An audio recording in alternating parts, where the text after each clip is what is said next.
Good afternoon. My name is Nala Linsky. I'm going to be talking about societal interpretations and misconceptions of resilience. For years, we've seen resilience as a necessary part of life. Hannah Petrova of Citywise expresses that people believe they must respond to the challenges they face by continuing to move forward after being repeatedly struck down. Today, resilience is observable in dozens of pieces of popular culture, music, photography, and poetry. Take some of Dorothea Lange's photography during the Great Depression, such as Migrant Mother, as seen here on the right, and Family Walking on the Highway, as seen on the left. The former shows a 32-year-old woman with 7 children in distress as her children embrace her, while the latter depicts a weary father pulling a cart down the road while his family follows. Clearly, many do not understand that resilience causes numerous problems when utilized, and it has become the norm for people to accept the problems that they face rather than find an effective solution.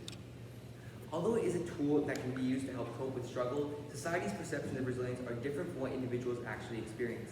While it has had its place in society for some time, resilience can harm individuals both internally and externally. Through excessive resilience, forced adaptation to new surroundings, and prolonged times of change, society makes it difficult or nearly impossible to use resilience to an advantage, and instead it becomes harmful. Firstly, excessive resilience is a term that describes the way that resilience is dangerous when people attempt to utilize it in unhealthy or unnecessary amounts. The problems that resilience causes are both long-term and short-term.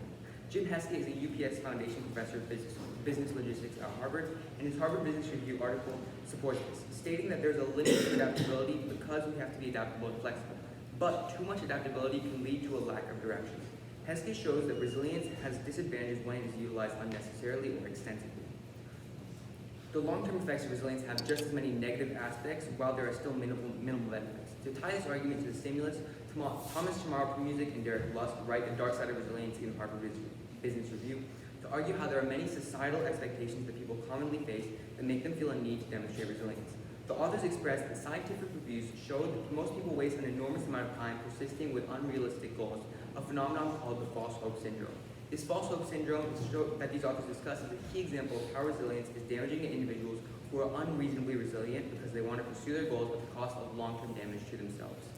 This chart from a health psychology lecture shows the pattern of false hope syndrome, a devastating cycle where unrealistic expectations lead to resistance to change, which in turn leads to unabandoned attempts. Similarly, Working Capital Review's 2017 article shows how resilience can cause some people to pursue goals that are unrealistic, unreasonable, or unattainable. Forced adaptation has the same harmful effects as excessive resilience, while being more dangerous in some circumstances. The primary problem with forced adaptation is that it does not provide individuals the chance to remove themselves from a threatening or unwelcome situation, which can cause even more long-term problems. Nelson Mandela's A Long Walk to Freedom from the Stimulus also discusses how many individuals experience internal and external pain when forced to adapt, by writing that some people attempt to exploit every weakness, demolish every initiative, negate all signs of individuality, all with the idea of stamping out that spark that makes each of us human and each of us who we are. Alexander V. Krasnikov's peer-reviewed journal article shows how communal resilience and adaptation have been harmful, specifically during the COVID-19 pandemic. Krasnikov found that after lockdowns, respondents engaged in more social distancing, reduced incautious behaviors, and experienced higher levels of depression. This data is vital to showing how there's a connection between forced adaptation and negative mental health. Arnold Gente's image of the destruction caused by the San Francisco earthquake, as shown on the left, shows the struggles of thousands faced. Similarly, Chip Summer Develo's image of Virginia Tech students mourning after America's deadliest shooting shows how students lost friends, family, and security due to reasons that forced them to adapt.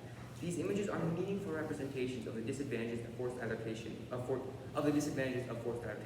They show that there's too much focus on short-term solutions involving resilience, and when people do not take the time to look for the long-term consequences that it causes.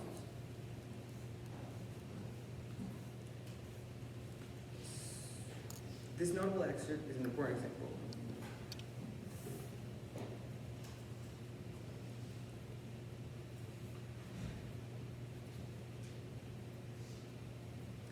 Similar to excessive resilience, prolonged resilience is detrimental in most cases. First of all, the problem with long-term resilience is that it can harm large groups of people rather than just individuals. Nelson Mandela discusses the numerous hardships that he faced as a political prisoner and how he attempted to utilize resilience to endure these struggles for many years. Mandela says that there were many dark moments when his faith in humanity was sorely tested, but he would not and could not give himself up to despair. Similarly,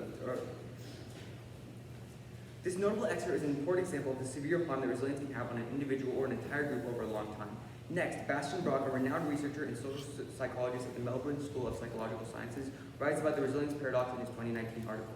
He affirms the idea that long-term resilience is harmful by explaining that resilience does not come from maintaining a Zen-like response to every experience that life throws at us.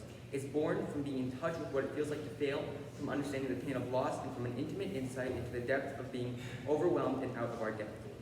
Put simply, resilience is developed through discomfort.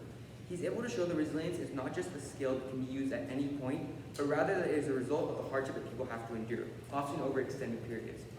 In William Ernest Henry's 1888 poem Invictus, he says that under the bludgeonings of chance, my head is bloody but unbound. Henry conveys that resilience can allow one to conquer some level of adversity while they have to simultaneously experience the pain and suffering that comes with it.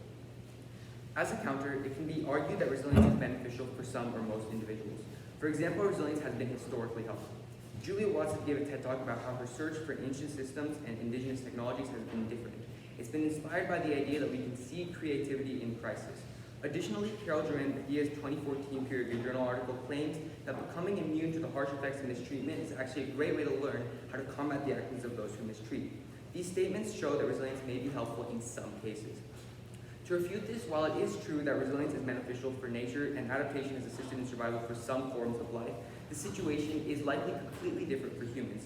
Tomorrow, P-Music and Lust argue that individuals are not able to adjust their interpersonal approach to fit the context.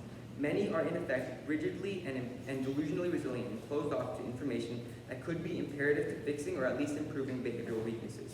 In short, when resilience is driven by self-enhancement, success comes at a high price, denial. Next, Jim Heskett argues that there are times when commitment more clearly takes precedence over adaptability. This argument can show that there are alternatives to resilience that are more useful as well as less damaging. As can be seen, resilience is only truly effective and helpful on paper. In reality, it is harmful, problematic, and painful as a tool or as an experience. However, it's become the societal norm for resilience to be utilized in day-to-day life.